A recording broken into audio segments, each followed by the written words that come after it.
Alors, vous avez lu le texte. Avant que moi, je vous le lise, je vais vous demander cette image, ce dessin. Il représente quel moment de l'histoire?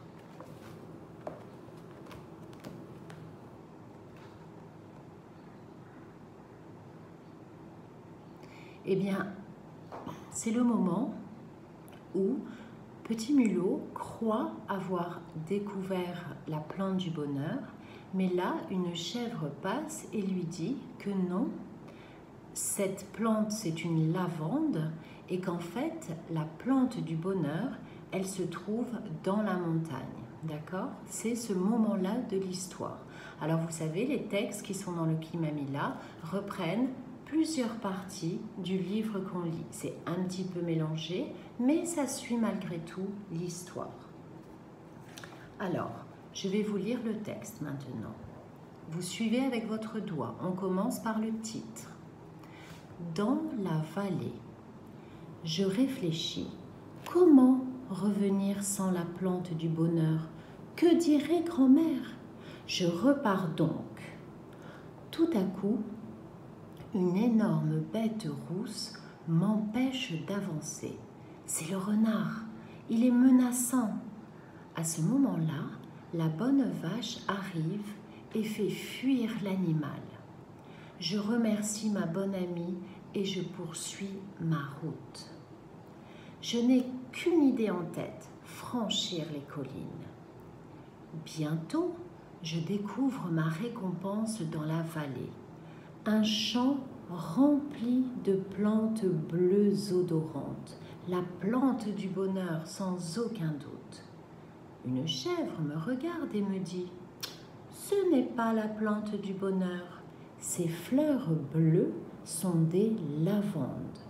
La plante que tu cherches se trouve sûrement dans la montagne. » D'accord?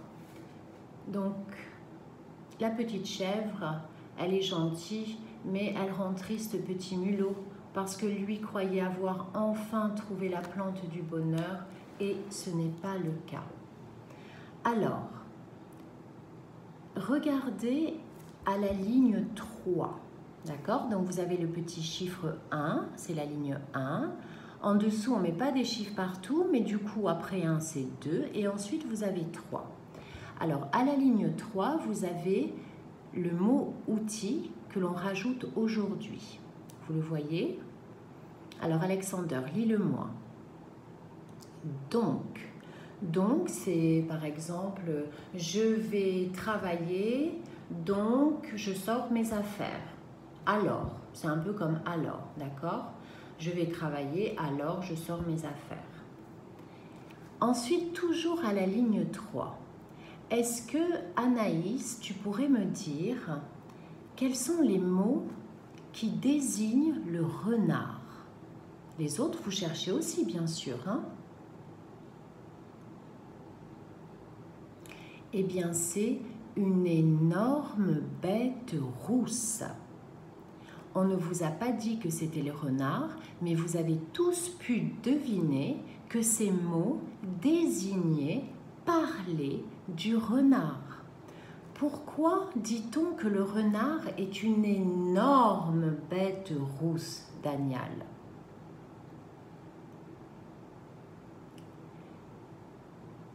Eh bien oui, Petit Mulot est à peu près haut comme ceci, alors qu'un renard va être à peu près haut comme ceci. Donc le renard, pour nous, il n'est pas une énorme bête, mais pour Petit Mulot, il y a une grande différence de taille. Et rousse, c'est quelle couleur, Elikana? Oui, c'est un genre de rouge, d'accord? Mais on ne dit pas avoir des cheveux rouges, on dit avoir des cheveux roux. Ça ressemble un petit peu à la couleur de la carotte, un petit peu mélangé au rouge. Ça dépend, hein, c'est comme les cheveux. Il y a des cheveux blonds très jaunes, des cheveux blonds un peu marron. Ça dépend, chacun est différent et heureusement, sinon on s'ennuierait. Maintenant, vous allez continuer. Alors, vous voyez la ligne 5. On va continuer. 6, 7 et 8. Vous êtes tous à la ligne 8. Alors, je vais demander à Farah de me dire quel est le deuxième mot outil que l'on a dans cette phrase. Très bien, Farah. Bientôt. Bientôt, c'est-à-dire que cela va arriver très très vite. Bientôt, d'accord? Bientôt, je vais aller déjeuner. C'est-à-dire, dans très peu de temps, je vais aller m'installer à table pour manger. Bientôt. Excellent. Alors, ensuite, je vais demander à Isel de me relire tous les mots de la boîte à outils. Vas-y, Isel.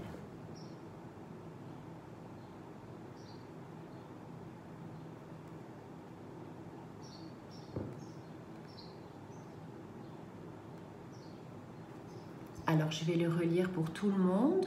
Au bout, mais, aucun, donc et bientôt. Nous allons faire les exercices 1, 2 et 3.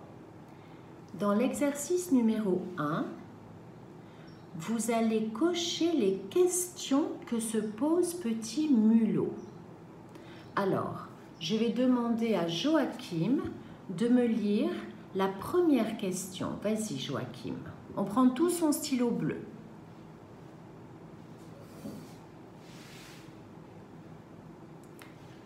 Très bien, Joachim. Comment revenir sans la plante du bonheur? Alors, Jonada, est-ce que Petit Mulot se pose cette question? Dis-moi. Et oui, il se pose la question car il ne veut pas décevoir sa grand-mère. Donc, il ne peut pas imaginer arrêter maintenant sa recherche et rentrer chez lui sans la plante du bonheur. Donc, il faut cocher. D'accord? Vous cochez cette question-là. Mali, est-ce que tu peux me lire la question qui est juste en dessous, s'il te plaît?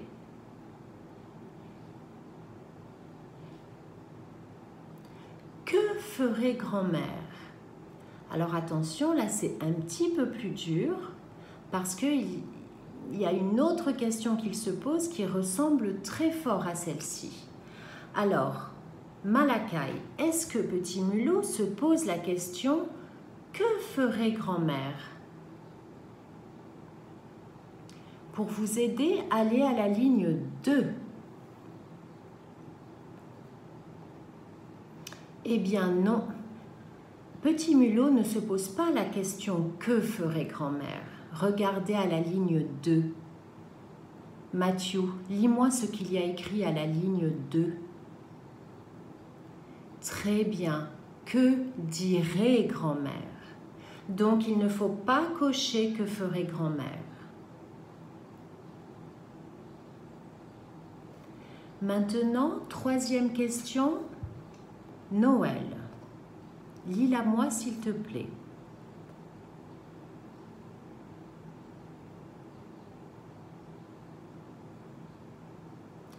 Comment retourner à la maison? Alors, Nour, est-ce que Petit Mulot se pose la question « Comment retourner à la maison ?» Eh bien non, il sait comment retourner à la maison. Il ne se pose pas cette question. Il connaît le chemin. La question qu'il se posait, c'était la première, c'est comment revenir sans la plante du bonheur. Mais comment retourner à la maison, ça, il ne se pose pas cette question. Donc, il ne faut pas cocher cette réponse. Nora, dernière question, lis-la-moi s'il te plaît. Que dirait grand-mère? Alors, Omar, est-ce que Petit Mulot se pose la question « Que dirait grand-mère » Eh bien oui, nous l'avons même vu il y a quelques secondes à la ligne 2. Donc, il fallait cocher « Que dirait grand-mère » et Oscar, qu'est-ce qu'il fallait cocher d'autre? Comment revenir sans la plante du bonheur? Très bien les enfants. Alors, maintenant, pour l'exercice numéro 2, je vais vous demander de souligner dans le texte les phrases qui disent la réponse. D'accord? Donc, vous allez faire par exemple la première question, vous soulignez en bleu, la deuxième en rouge, la troisième en vert, comme vous voulez. Je vais lire la première question. Qui empêche Petit Mulot d'avancer? Donc, on va chercher dans le texte, tous ensemble, où est la réponse. Qui empêche Petit Mulot d'avancer? C'est entre la ligne 1 et la ligne 5. C'est là qu'il y a la réponse.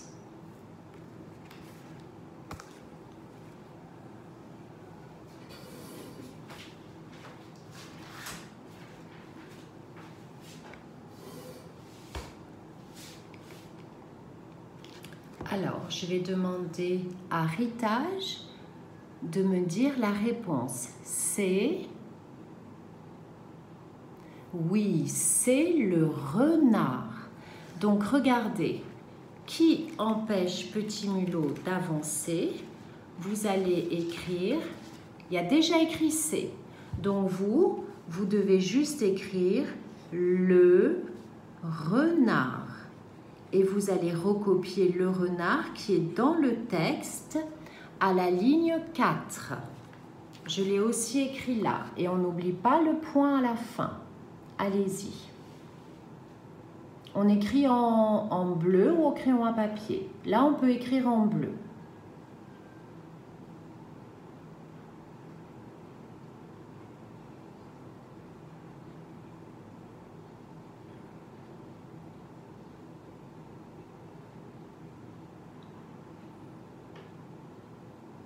Très bien. Maintenant, deuxième question. Vous prenez un autre crayon de couleur. Qui aide Petit Mulot? Alors, la réponse, vous allez la souligner et pour vous aider, je vous dis que la réponse est à la ligne 5.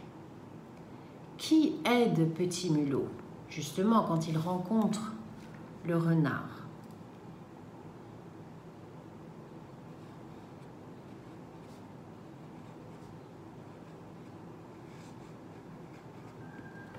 Alors, je vais demander à Alexander. C'est très bien, c'est la vache. D'accord? Alors, vous pouvez écrire la vache ou la bonne vache. Moi, j'ai juste écrit la vache. Je veux votre plus belle écriture. Les lettres doivent tenir entre les deux lignes qui sont dessinées sur votre livre.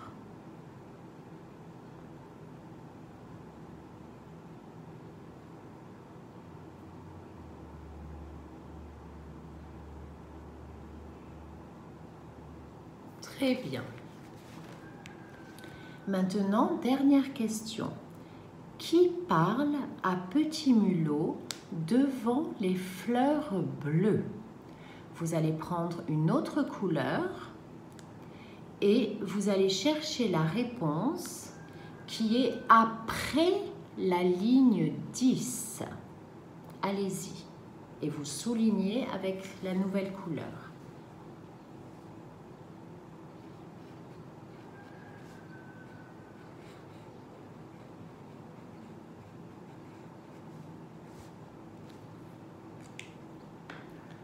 Anaïs, qu'as-tu trouvé? Très bien, c'est la chèvre. D'accord? Donc, vous recopiez la chèvre sur votre Kimamila. S'il vous plaît, ce sont des phrases, elles doivent toutes finir par un point.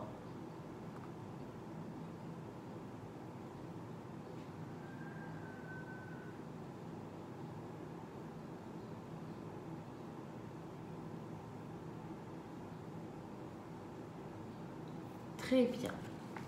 Nous allons maintenant passer à l'exercice numéro 3. Je vais demander à Daniel de me lire la consigne.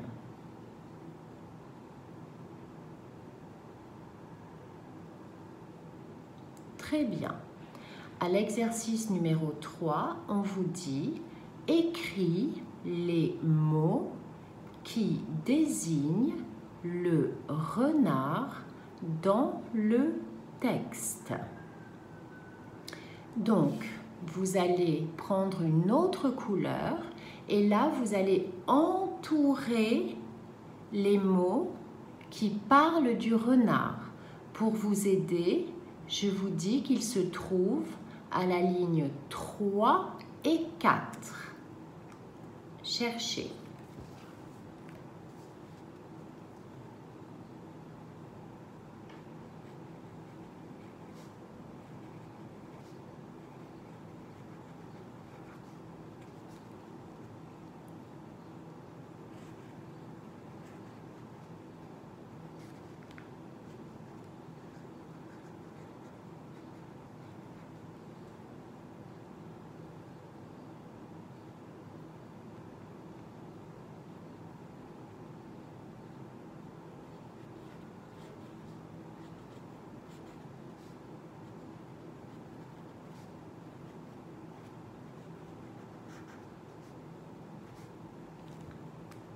Alors, je vais demander à Isel de me dire qu'est-ce que tu as entouré.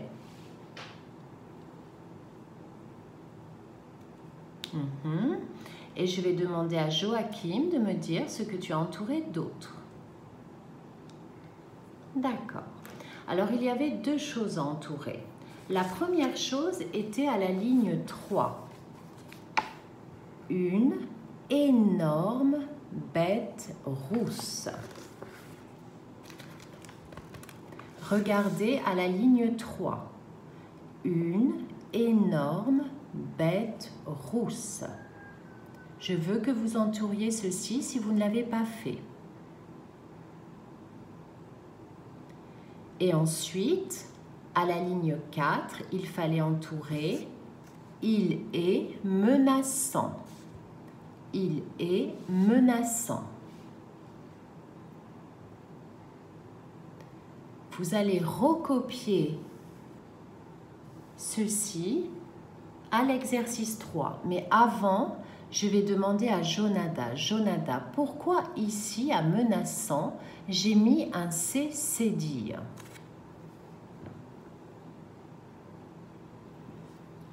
Si je ne mets pas de C cédille, je vais lire le mot menaçant, car derrière le C se trouve un A. Et le C plus le A fait le son K. Donc, quand il y a A, O et U, il faut que je rajoute le C cédille pour avoir le son SE. D'accord les enfants? Je vous laisse le temps de recopier ça dans l'exercice numéro 3, de faire une photo pour me l'envoyer et ensuite vous sortez votre cahier d'écriture et vous gardez votre Kimamila devant vous.